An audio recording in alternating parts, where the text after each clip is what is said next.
Assalamualaikum warahmatullahi wabarakatuh. Selamat datang kembali di mata kuliah rangkaian elektrik 2 dengan kode mata kuliah EL2002. Ya, di video sebelumnya kita sudah membahas tentang rangkaian tergabung magnet ya, magnetically coupled circuit. Di situ kita sudah belajar tentang transformator. Oke. Kita menginjak ke materi berikutnya di buku Sadiku. Kita akan membahas tentang yang namanya respon frekuensi. Oke. Di respon frekuensi. Nah, untuk learning overview pada minggu ini kita ada pengantarnya, terus fungsi transfernya, kemudian ada resonansi seri dan resonansi paralel serta filter pasif. Tapi akan saya batasi di minggu ini atau di video ini terutama kita hanya akan membahas di kedua materi di atas, yaitu pengantar dan fungsi transfernya. Oke, kita hanya akan fokus ke dua materi ini dulu, di fungsi transfer dan pengantarnya. Oke, pengantar dan fungsi transfer. Masuk ke slide berikutnya. Apa sih yang dimaksud dengan respon frekuensi dari rangkaian listrik?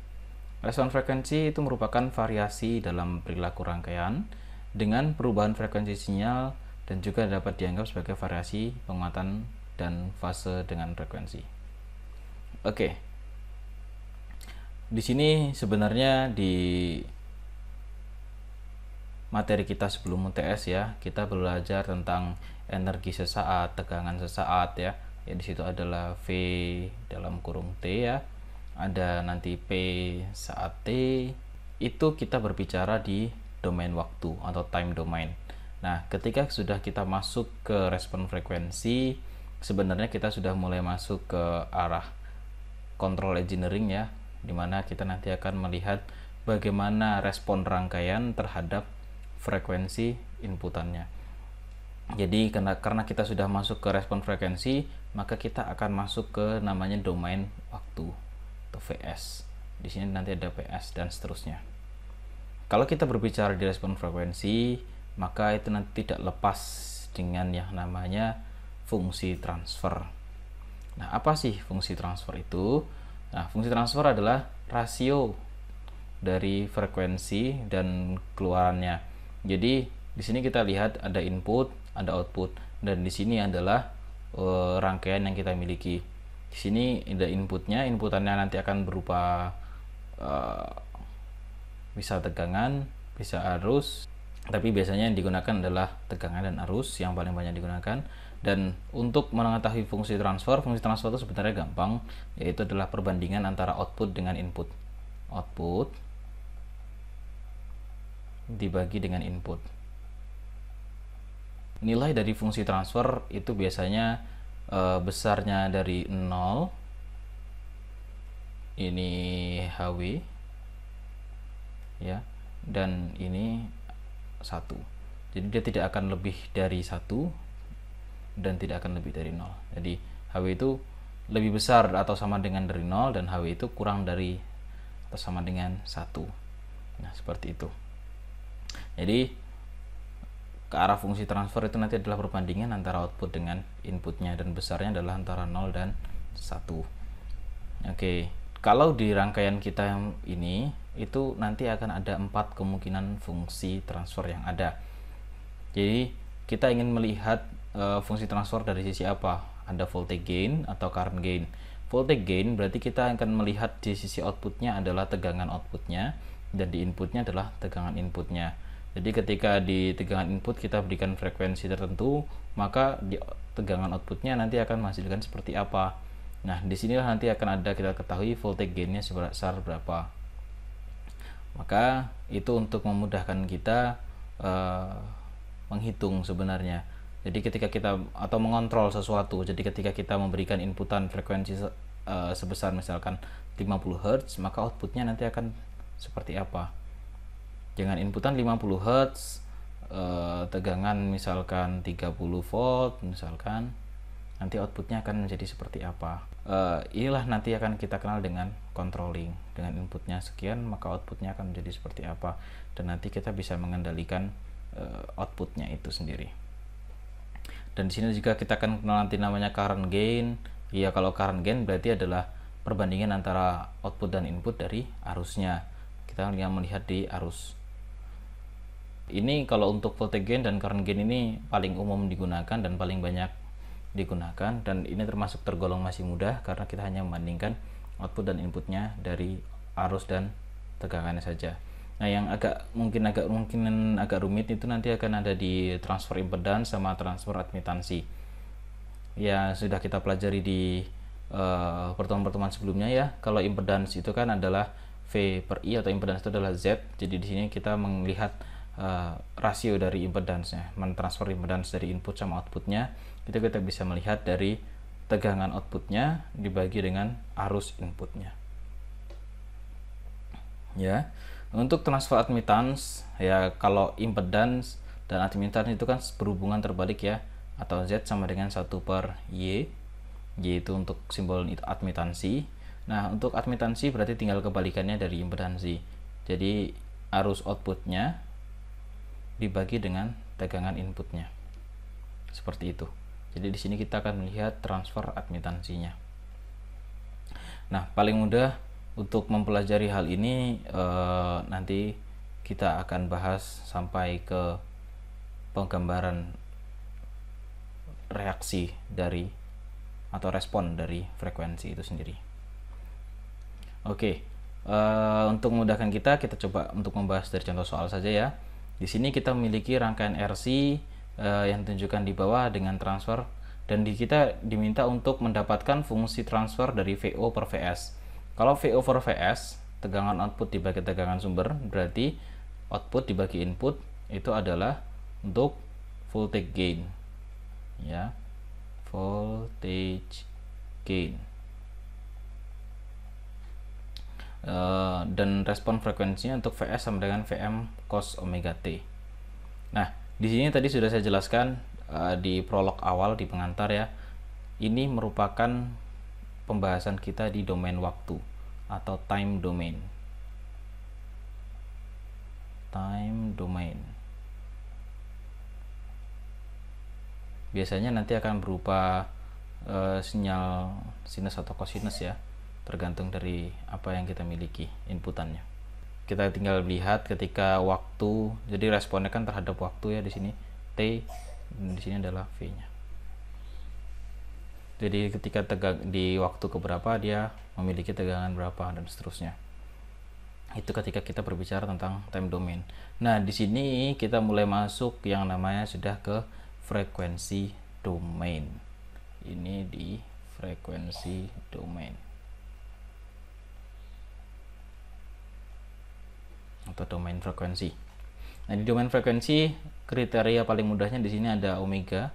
Omega itu kan 2BF ya, berarti ada frekuensi di situ. Dan untuk kapasitor di sini untuk mengetahui besarnya di domain frekuensi itu menggunakan 1 per J omega C, JWC. Oke, coba kita pecahkan permasalahan kita. VO dibagi VI. VO nya itu adalah tegangan output di kapasitor, itu adalah 1 per J omega C, dan tegangan sumber itu kan berarti tinggal tegangan di resistor ditambahkan dengan tegangan outputnya, jadi tinggal R ditambah 1 plus J omega C, itu menghasilkan ini 1 plus 1 ditambah J omega RC. Ya, kalau kalian tidak percaya silahkan dihitung ya, kan disitu tinggal R ditambah 1 per J omega C. Nah, tinggal disamakan penyebutnya dengan J omega C. Ini kan per 1. Jadi R J omega C ditambah 1. Iya kan? Iya. Jadi tinggal kita sederhanakan nantinya. Ini untuk fungsi transfernya kita sudah dapatkan ya, berupa 1 plus J omega RC. Jadi kita sudah punya fungsi transfernya, sudah selesai sebenarnya. Nah, Tapi selain itu kita juga perlu untuk mengetahui besarnya magnitude dan fasenya. Magnitude itu kita bisa menghitung dari ininya, magnitudenya ya, total di magnitudenya. Pak, ini kok tiba-tiba ada W0 nya? Ya, di sini sudah dideklar bahwa omega 0 itu besarnya adalah 1 per RC, atau omega 0 itu nilainya adalah 1 per time constant. Time constant itu tok. Nah, kayak gini. Saya agak salah tulisnya. Di time constant itu besarnya adalah RC. Jadi untuk kapasitor itu adalah 1 per time constant, dan untuk induktor itu adalah omega 0 nya sama dengan time constant atau RC. Jadi di sini kita tinggal substitusikan R menggantikan ini kan R tinggal pindah ruas ya. Ya, jadi tinggal 1 sama dengan 1 per omega 0C. Jadi kita substitusikan ke situ, jadi 1 plus J omega 1 per omega 0C. Terus di atas ada C juga, C tinggal dicoret habis, tinggal 1 plus J W per WO, kan gitu ya. Nah, untuk mencari magnitude dari ini kan tinggal di 1 kuadrat plus W per WO dikuadratkan, terus diakarkan. Nah, itulah untuk mencari magnitudenya. Selesai, kita tahu nanti besarnya magnitudenya. Kemudian untuk sudut fasa, kita tinggal, atau fase angle-nya itu tinggal menggunakan min tan min 1 dari W per WO. Nanti kita bisa dapatkan. Nah, dari ini semua itu memudahkan kita untuk melihat karakteristik dari rangkaian kita. Oke, ini saya hapus saja.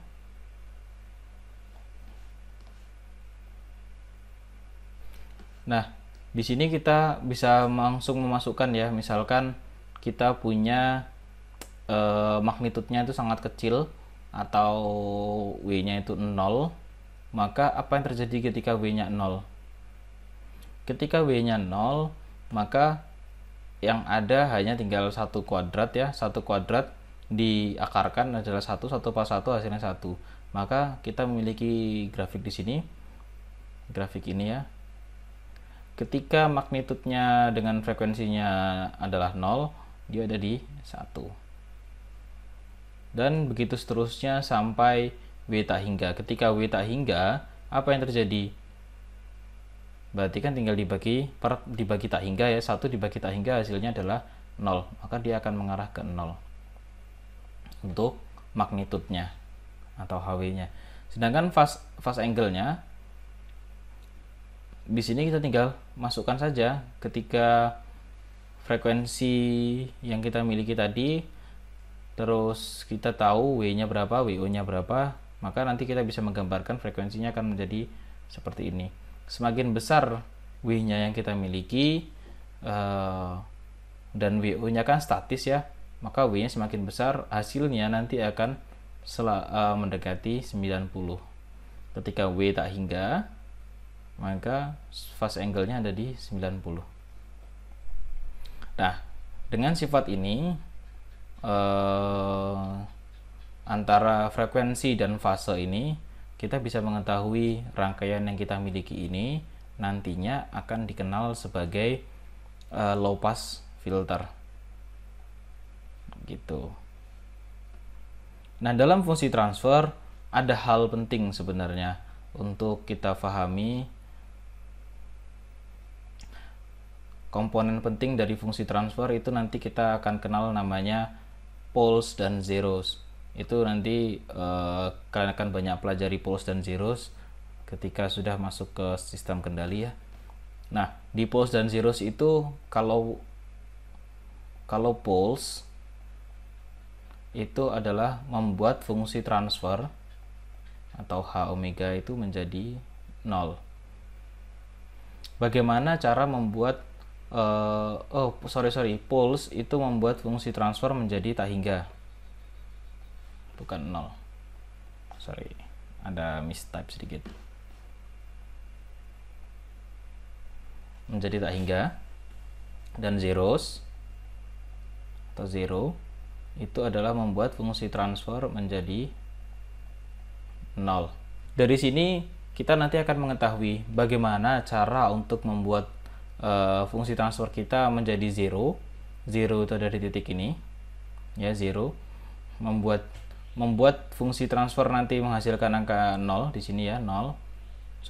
Di sini membuat fungsi transfer itu 0, itu frekuensinya berapa sih gitu. Nah, itu nanti kita bisa menggunakan ini, yaitu dengan cara membuat fungsi transfer itu menjadi 0. Kalau fungsi transfer itu tadi ada namanya VO per VS ya, per VO per VS, misalkan ini untuk voltage gain, maka kita akan berbicara di sini ada namanya numerator dan denumerator atau pembilang dan penyebut. Dari sini kita akan mulai mengerti bahwa bagaimana cara membuat fungsi ini menjadi 0. Cara mudahnya membuat fungsi ini 0 adalah dengan membuat denumeratornya